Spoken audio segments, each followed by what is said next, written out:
What's up, Internet? This is the 84th Wolf, and welcome back to another episode of Wolf Watches. Today, I'll be perfectly honest with you, I did not want to record today because I just got back from RTX, and after 3 days of walking around, eating bad food, and just enjoying myself to the fullest, I am much more tired than I thought I would be. But it's 4th of July. Happy 4th, by the way, to everyone and all our veterans. This video just came out from Gameranx. I'm sure I'm pronouncing that wrong. You'll see who it's by here in just a second. And they put out a bunch of top 10 lists, and I'm a big fan of them. They don't seem to publish much very often, but the ones that they do put out, they're pretty good, pretty informative, and I like them a lot. So today they brought out the top 10 most American games of all time. And as a fellow American, I felt it to be my duty to review this, to react to this, especially on July 4th, and get it out there. So, what are we waiting for? Let's start this off. Thinking Doom, thinking Duke Nukem, something with a lot of explosions. Alright, here we go. Hey, happy 4th of July, folks. Let's celebrate America. I'm Jake Baldino, here to bring you the top 10 most American games of all time. Starting off with number 10, we have Bad Dudes. This 1988 Nintendo/arcade game might be one of the most 80s American-style games ever, for one simple reason. You probably know this. Say it with me now. The president has been kidnapped by ninjas. Are you a bad enough dude to rescue the president? Hell yeah, you are. It's you and your bud. You're wearing tank tops, and it's time to punch some goons.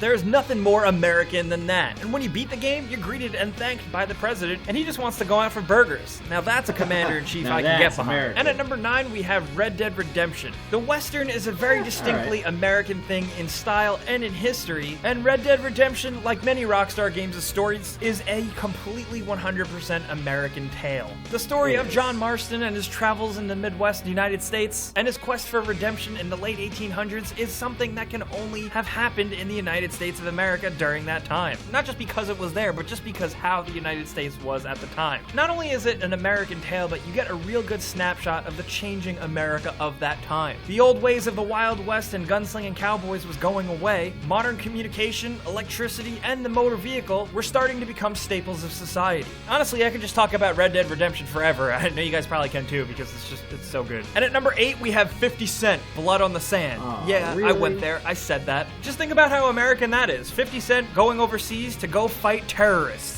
I'm going to be totally honest. I'm making this list. I don't remember the story of this game. Whatever. Apparently, 50 Cent didn't think the United States military was doing a good enough job, so he decided to do it himself. But gameplay-wise, I got to say, I remember 50 Cent Blood on the Sand being a little underrated. And at number 7, we have Duke Nukem. Basically, any Duke Nukem game. I don't know. Duke Nukem himself is just so damn American. He likes killing things. He wears sunglasses indoors. He drinks beer. But one thing he hates more than anything is aliens. And he's just a pretty radical dude who kills shit and talks like this. Also, his name is Duke Nukem, for Christ's sakes. He is the spitting image of an over-the-top violent 80s action star, and that's why we love him. And at number 6, we have Freedom Fighters. Freedom Fighters is an underrated gem by IO Interactive, made in between the early Hitman games. Freedom Fighters' premise is simple, but the game ends up becoming so vast. You're a plumber in New York City, and suddenly the country is invaded by a more powerful Soviet Union. From there, you go underground, build up your troops, learn to be a soldier, and fight to take back New York City and your country. It is so American, and it is such a damn good game. One of my absolute favorites. It's kind of like a new modern spin on the Revolutionary War, which is pretty damn American if you ask me. Towards the end of the game, you become badass guerrilla fighter numero uno, and one of the last scenes in the game actually ends with you standing on a rooftop with explosions everywhere while you wave a tattered American flag and rise up. And it's just really cool, really great, and really iconic. And at number 5, we have Fugitive Hunter, War on Terror, because look at this game. Look at the box art. No, this isn't really a good game at all, but you get to go to foreign places and shoot terrorists. There's first-person shooting and then hand-to-hand combat fighting game sequences, and there's one part where you actually get to beat up Osama bin Laden. I shit you not. Look at this. There's another mission where you have to capture Saddam Hussein. And in places outside the United States, it was actually released as America's 10 Most Wanted, and it had a soldier and an American flag on the cover. And at number 4 on our list, surprisingly, believe it or not, we have Fallout. Most notably, the more recent games like Fallout 3, New Vegas, and 4, because they basically exist as a subtle, low low-key commentary on Americana, just that American consumerist lifestyle. While it sometimes seems like it's parodying the 1950s, Fallout goes to far lengths to subtly mimic our own society. People often say, oh man, I want to see other Fallout games take place in other far-off locations as this is all going down.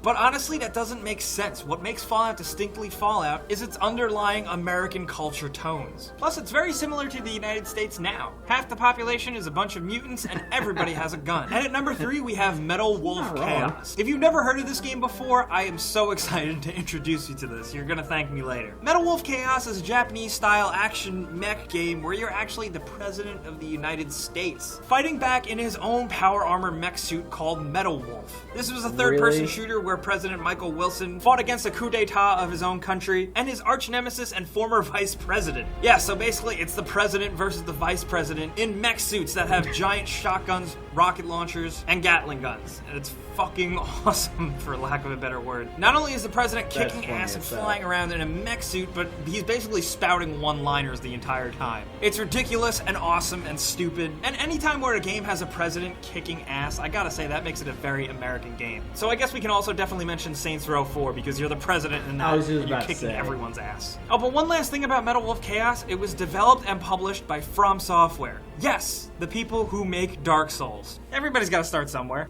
And at number 2, we have Metal Gear Solid. Metal Gear Solid is distinctly American and also distinctly Japanese. But I think the mashup of the two cultures really make the American stuff shine. First of all, you're Solid Snake, who is one of the most badass Americans ever in the entire world. And not only does the game emulate the whole Escape From style movies, starring Kurt Russell as Snake Plissken, which are also very American in and of themselves, but the Metal Gear Solid games go the extra mile. Not only are you a super secret government operative and soldier, but the game's creator, Hideo Kojima's fascination with American culture really shines here. And playing a Metal Gear game, you can actually learn a lot about America itself. The games make a ton of commentary on what it is to be American, the powers that be that control the country from behind the scenes, the worldwide war economy and the United States' place within it, a little American history here and there, and the games are packed to the gills with details about the history of the development of nuclear weapons, deterrent systems, wars, defense contracting, weapons development and technology, and I can go on and on about all the stuff that Metal Gear covers, but at the end of the day, you are a badass American soldier fighting for your country, ridding the world of nuclear weapons, and saving the day. So hell yeah. And at number 1, the most American game that we could think of is Grand Theft Auto, or any of the Grand Theft Auto games. Most notably the newer ones like 3, Vice City, San Andreas,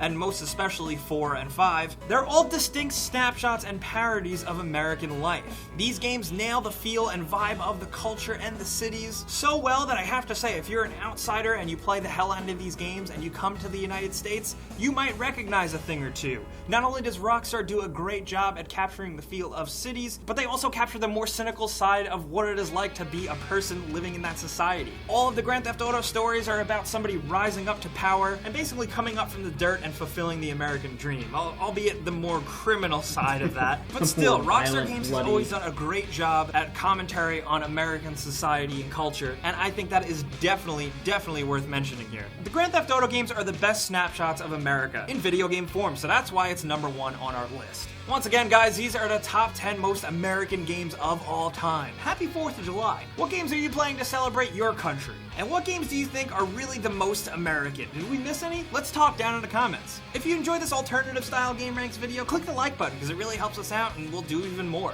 If this is your first time here though, subscribing is a great idea because we put out videos like this every single day.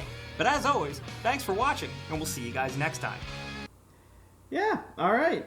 So that was a pretty decent list of some pretty awesome games and some not awesome games, but still having the feeling of American. So anyway, that pretty much wraps up for today's video. Just wanted to make it short and sweet.